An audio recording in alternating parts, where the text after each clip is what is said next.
নমস্কার, সমন্বয় and mom চ্যানেলে আপনাদের স্বাগত। আমি প্রিয়াঙ্কা আবার চলে এসেছি একটি স্বরচিত কবিতা নিয়ে।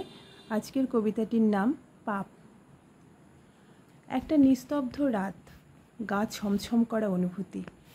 কে যেন হিমশীতল দীর্ঘশ্বাস ফেলল তার ঘাড়ে। সম্রাট ধর্মড়িয়ে উঠে বসল।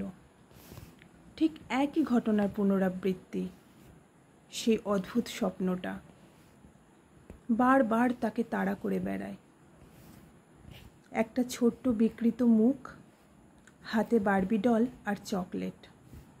প্রত্যেক দিন ধীরে ধীরে এগিয়ে আসে তার দিকে, আর সে ঘামে ভেজা শরীরে আর্তনাদ করে ওঠে, প্লিজ আমায় মেরো না, আমায় বাঁচতে দাও।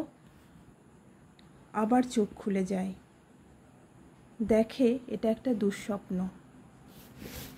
এইভাবেই আজ থেকে 12 বছর আগে একটি ফুটফুটে শিশুকে চকলেট আর বারবি ডলের লোভ দেখিয়ে কিডন্যাপ করেছিল সে।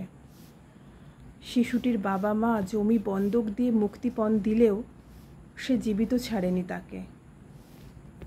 তারপর থেকে আজ পর্যন্ত একদিনও রাতে নিশ্চিন্তে ঘুমোতে পারেনি সে। সত্যি পাপ কাউকেই মাফ করে না। নমস্কার, ধন্যবাদ।